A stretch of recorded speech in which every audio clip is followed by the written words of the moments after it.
एक घना जंगल था जिसमें एक पुरानी उजाद हवेली खड़ी थी। उस हवेली में रहती थी चंपा चुड़ैल, दुनिया की सबसे आलसी चुड़ैल। न वो लोगों को डराती, न वो उनका शिकार करती, एक कोने में सोती रहती थी। और अगर कोई आता भी, एक भारी सांस लेकर पलट जाती।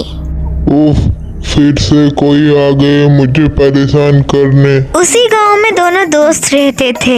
एक का नाम मोहन और एक का नाम रवि था। मोहन और रवि दोनों अच्छे दोस्त थे। एक रात की बात। रवि मोहन का एक डरपोक दोस्त था। रवि कहता है, अरे सुना है इस हवेली में भयानक चुड़ैल रहती थी जो अंदर आने वालों को खा जाती।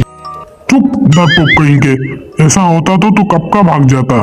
दोनों डरते दिल के साथ हवेली के दरवाजे तक पहुंच गए। अंदर घना अंधेरा था, दीवारों पे मकड़ियों के जाले लटक रहे थे और फर्श पर पुराने पेड़ के पत्ते बिखर गए थे।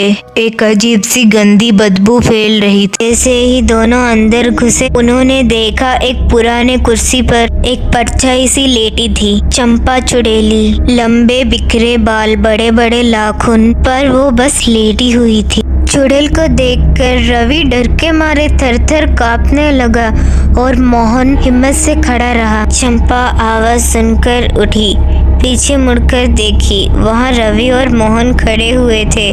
उन्हें बोली, उफ, फिर इंसान क्यों आते हो यार? कितनी मेहनत लगती है तुम्हें डराने में। मोहन और रवि झट से शॉक हो गए।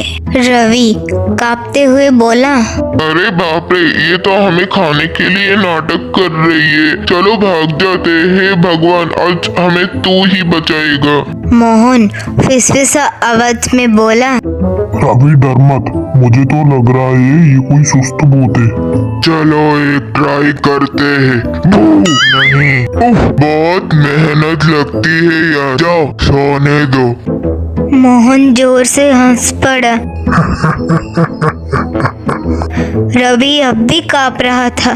पर तुम्हें तो हमें भगा देना चाहिए या कोई श्राप देकर भटकती आत्मा बना देना चाहिए। चंपाकली ने करवट ली, फिर हाथ हिलाया जैसे मक्खी उड़ा रही हो। पहले करती थी, फिर चिल्लाने वाले इंसान कितने अजीब होते हैं।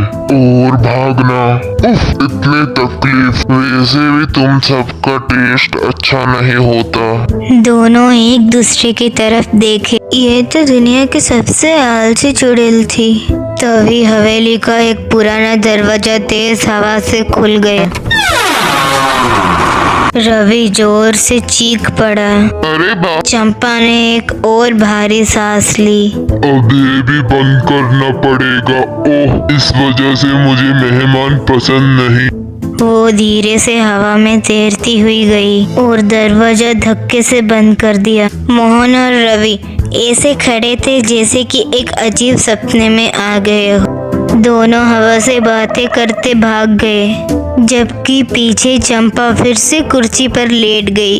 आज भी ज्यादा काम कर लिया, अब 2 दिन तक तो उठूंगी ही नहीं। ऐसे खत्म हुई ये आलसी चुड़ैल की कहानी। आज की मेरी कहानी आपको कैसे लगी? अच्छी लगी एक लाइक एंड सब्सक्राइब करो।